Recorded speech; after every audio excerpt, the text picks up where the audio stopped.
monitoring supaya selama sebulan ini tuh penjualan akan stabil dan efisien untuk kita tambahin budgetnya gitu, jadi bisa lebih grow up. Di sini kan kalau saya lihat dalam 1 bulan terakhir Mas cuma iklanin berapa hari?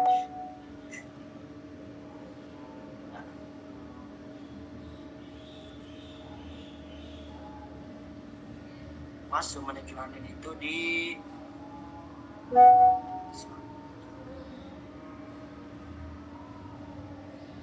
sehari kurang lebih ya. Sehari Mas stop. Iklan ini butuh konsisten Mas. Jadi tenang aja, saya bakal monitoring, bakal bantu juga optimasi. Karena ini hal penting di mana ya namanya toko-toko baru, jadi ya kita butuh tembakan traffic untuk toko kita supaya organik yang banyak bisa datang juga ke toko kita selain dari iklan. Tapi kita perlu pancing dengan beriklan. Jadi kurang lebih kita butuh budget sekitar 25.000 selama 1 bulan. Kalau dikalikan itu sekitar 750.000 sih kalau habis semua ya per hari. Jadi misalnya gimana? Boleh, nanti dikali 2 sama toko sebelah. Boleh, oke. Sebenarnya kalau di mentoring saya di awal-awal itu saya netapin pokoknya 1 hari itu 50.000, nanti 1 bulan itu 1,5 juta kurang lebih untuk beriklan supaya memang hasilnya lebih efektif. Begitupun dengan perkembangan tokonya. Tapi nggak apa-apa, kita coba mulai dulu aja di angka 25.000. Saya mau lihat kira-kira ketika budget segitu itu trafficnya nendang apa enggak, kurang lebih.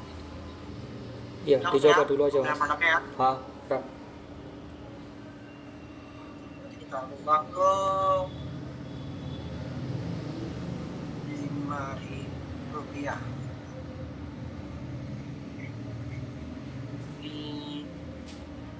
Yang untuk 3.500 ini dinonaktifkan dulu aja.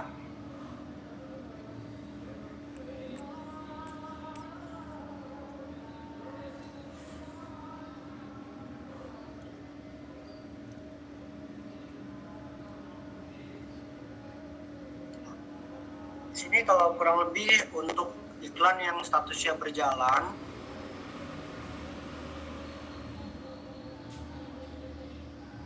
untuk 5 produk semuanya iklannya otomatis. Jadi saya belum setting kata kuncinya, saya belum setting bid per kliknya, jadi kurang lebih semuanya itu diatur sama sistem Shopee. Nah, kenapa hal ini saya lakukan? Karena kita toko baru yang pertama, yang kedua kita baru beriklan, jadi ini namanya tuh strategi tes ombak. Kita panggil dulu algoritmanya, karena ketika kita setting otomatis, secara otomatis algoritma akan bekerja, bukan kita yang bekerja. Kalau manual kita yang bekerja, kita yang cari kata kuncinya, kita yang cari bid per klik yang cocok, kurang lebih ya hampir 100% kita yang bekerja.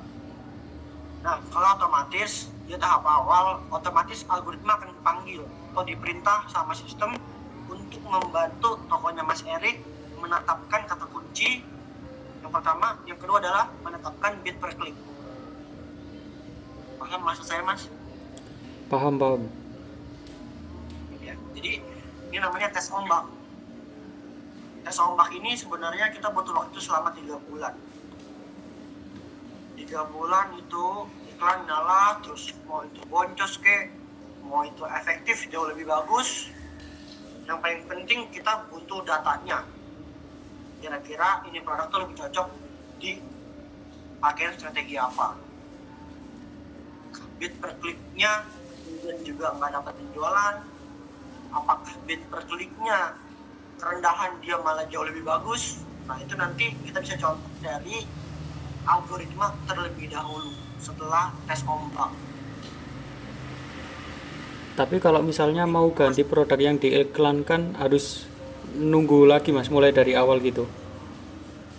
yang 3 bulan tadi.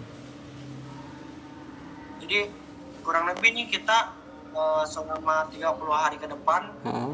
kita akan mengoptimasi 5 produk ini karena sudah diiklankan.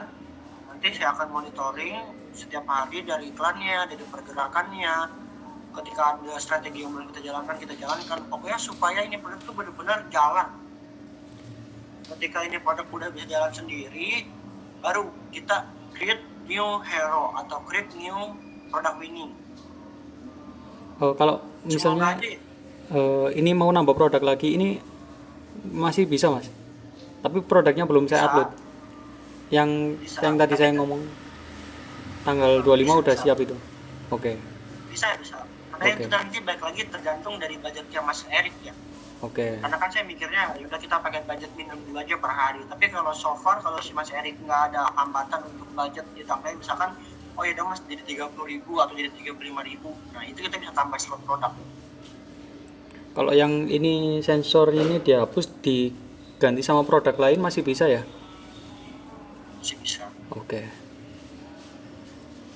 Yang paling penting sih saya mintanya itu iklan ini harus konsisten Mas Erik. Jadi saldonya diisi langsung, kita udah tetapin budget hariannya.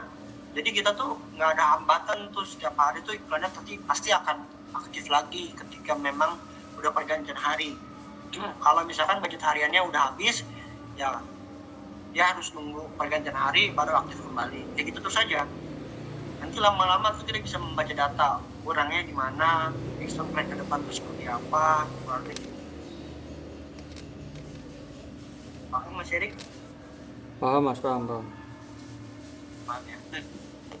Kurang lebih plan terakhir tinggal Mas Erik top up aja saldonya. Kurang lebih meeting kita hari ini cukup sampai di sini dulu, dimana terakhir kita aktifin iklan, kita nggak aktifin promo, tinggal Mas Indra isi flash toko, isi paket diskon. Kurang lebih udah seperti itu dulu.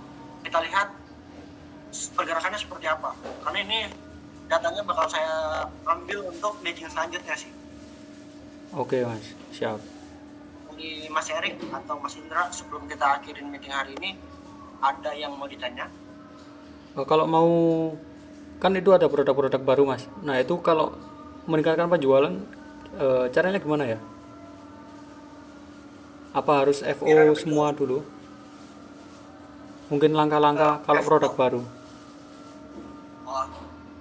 Sebelum FO, produk baru bisa kita juga taruh di paket diskon supaya dia bisa kelihatan visibilitasnya. Itu yang pertama, karena otomatis produk baru ini tuh belum bisa dilihat di halaman search engine si Shopee atau di halaman pencarian. Jadi kita hanya mengandalkan di toko kita aja gitu, dengan orang-orang yang udah masuk dari produk lain atau produk yang sudah memiliki traffic. Itu yang pertama, itu sebelum ada ulasan ya. Yang kedua, kita bisa berikan dulu promosi-promosi yang menarik. Ya contoh nih, saya mau tahu dulu nih, budget Mas Erik untuk satu pesanan pada saat FO mengeluarkan uang berapa? Atau uang yang dibakar satu pesanan itu berapa kalau FO? Kalau yang kemarin itu nggak tentu mas, satu orang kadang ada yang 250, ada yang itu. Soalnya gini, satu produk saya suruh check out beberapa satu produk saya suruh check out beberapa piece gitu. Misalnya kayak 10 piece, totalnya berapa gitu. Tapi kemarin saya batasi per orang saya kasih 250. Si Mas Erik fiktif order ini pakai orang atau pakai pencari sendiri? Pakai orang, pakai teman saya. Oh, tapi bukan orang lain kan ya? Bukan. Oh ya. Pakai teman yang luar kota. Jadi yang saya bahas itu adalah budget yang akan tidak balik lagi ke si Mas. Kayak contoh ongkir itu kan nggak bakal balik lagi ya. Iya. Sama biaya admin. Anggaplah satu pesanan itu ongkirnya 10.000 karena 1 kilo ya. Anggaplah 10.000. Jadi kan di situ Mas sudah tahu nih bahwa satu pesanan itu si Mas akan bakar sebesar 10.000, betul? Iya. Oh, kalau misalnya kasusnya gini Mas. orang yang saya suruh itu dapat gratis ongkir gitu. Padahal hasilnya misalkan ongkirnya 20.000 tapi gratis ongkir, nggak pakai ongkir gitu. Nah, itu gratisnya diambil dari toko saya apa gimana? Gratis ongkir ini itu berarti si Mas kepotongnya hanya di admin aja uang yang dibakar atau uang yang lagi sedikit lagi pada saat FO. Tapi kalau saya saranin tuh FO jangan pernah pakai promo-promo dari Shopee. Oh, orang yang check out, Kenapa orang yang saya suruh check out itu ndak boleh pakai promo-promo itu, Mas.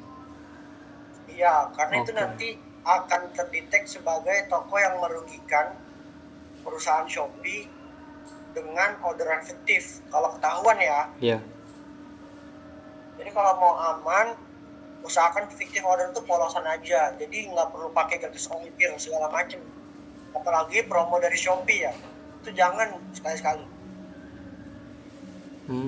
Karena bisa jadi nanti ketika ketahuan atau kedetek, tokonya si Mas tuh bakal kehapus dari Shopee. Sayang banget kan. Iya, iya. Tapi masa Oke, kalau anggapnya. gimana? Oke, lanjut Mas, lanjut. Kalau misalnya ini teman-teman saya yang saya suruh check out pakai gratis ongkir aja itu masa kayak sampai segitunya, Mas, di Shopee-nya itu. Ini sih saya by pengalaman aja sih Mas. Ah, Namanya kan kita di sistem itu nggak ada yang tahu ya. iya. Apakah langkah kita ini kedeteksi atau enggak? Sebenarnya secara logika ya nggak akan kedeteksi dong orang ini beda akun atau beda orang gitu ya. Tapi sih untuk cari aman, apalagi nanti tokonya sudah berjalan, Mas punya produk baru, Mas fiktif order, dan kena sama Shopee ketahuan, karena mungkin Mas pernah satu lokasi sama itu orang, atau mungkin orang itu pernah beli barang di Shopee tapi alamat kirimnya itu di tempat tokonya si Mas. Nah itu juga bisa jadi acuan Shopee untuk mendeteksi bahwa itu fiktif order. Oke. Saran dari saya sih Mas, betul memang kita di toko itu dapat benefit di mana ketika fiktif order paling kita kena biaya aja, biaya admin aja yang uangnya hilang kayak gitu ya. Tapi so far sih ke depan cari aman aja Mas Erik, karena aset toko kita tuh lebih berharga dibandingkan ongkir tersebut. Karena pengalaman saya tuh pernah di mana toko kita tuh di-banned gara-gara hal tersebut. Oh, oke, Mas, oke. Kalau ada batas maksimalnya nggak, Mas? Misalnya per check out itu berapa piece gitu? Mungkin Kalau batas berapa maksimal sih, berapa produk yang kalau di check batas out maksimal, dalam satu pesanan? kalau batas maksimal sih nggak ada Mas. Oke. Paling ya saya minta selayaknya orang beli produk aja gitu supaya nanti di ulasannya pun nggak kelihatan ke kiri bahwa itu ulasan. Oh, oke, siap. Kayak gitu sih kurang lebih. Jadi kita bahas ya, anggaplah Mas dalam fiktif order itu ngeluarin duit misalkan 5.000 lah uang yang dibakar, karena Mas melakukan namanya strategi fiktif order. Nah kalau untuk produk baru, Mas juga bisa menyuruh orang lain untuk berfiktif order dengan cara memberikan benefit sebesar uang yang dibakar tersebut. Daripada Mas fiktif order itu bukan pembeli asli, lebih baik Mas kasih voucher juga. Misalkan nih target Mas itu 50 ulasan, oke, 25 ulasan diulas dengan fiktif order, 25 ulasan lagi ini Mas buatin voucher aja di produk tersebut sesuai dengan nominal yang Mas mau bakar. Jadi sama aja, bedanya benefitnya Mas dapat pembeli asli. Paham?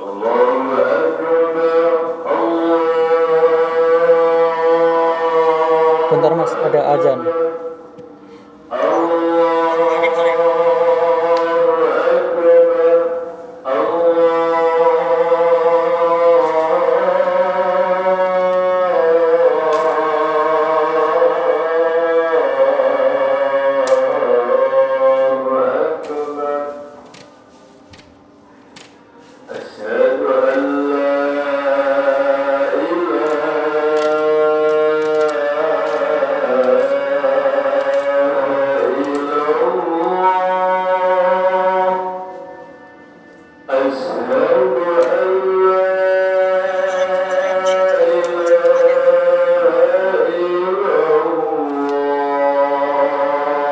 dilanjut.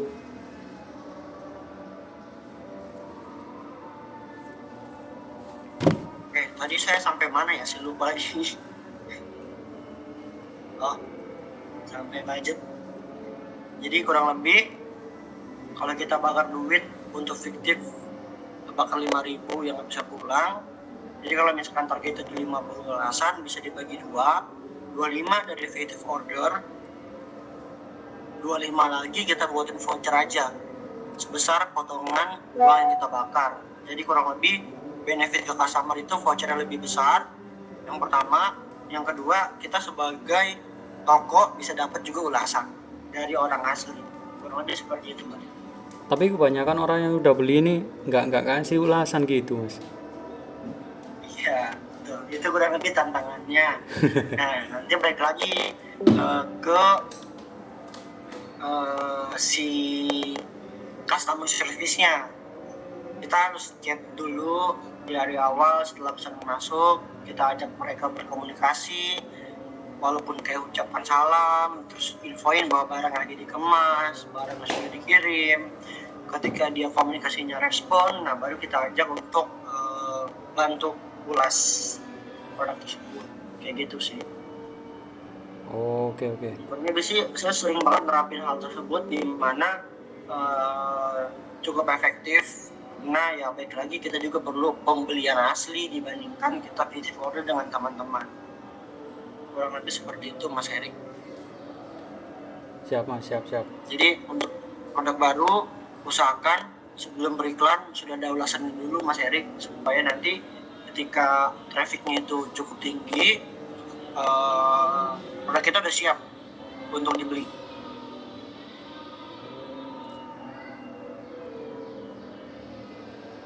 Oke, dari saya mungkin cukup. Dari yang lain sudah mau maghrib juga soalnya. Iya, Mas, di sini udah maghrib. Oke, jadi disimpulkan aja, Mas. Yang produk baru, langkah-langkah yang harus saya ambil gimana, Mas? Nanti kalau misal banyak jawabannya bisa lanjut nanti di chat aja gimana? Di Boleh, grup. boleh. Iya. Belum bisa simpulin di grup aja ya? Iya. Saya tulis. Langkah-langkah buat produk-produk baru ini harus gimana aja terus gitu. Oke. Itu sudah ditulis di grup nggak apa-apa, Mas, ya? Supaya bisa tercatat juga ya. Iya. Oke. Mungkin meeting hari ini saya kirim, Mas. Thank you atas waktunya. Sorry juga kemarin agak keganggu. Ketemu lagi kita meeting di minggu depan. Semoga dengan iklan aktif pokoknya bisa lebih berkembang. Amin. Oke. Terima kasih, Mas. Ya, Biasanya Waalaikumsalam warahmatullahi wabarakatuh. Biasanya dipanggil Mas Rizky, Indra atau Mas Prasta, Mas? Mas Rizky aja. Oke. Kalau Mas Indra nanti dulu aja nengok.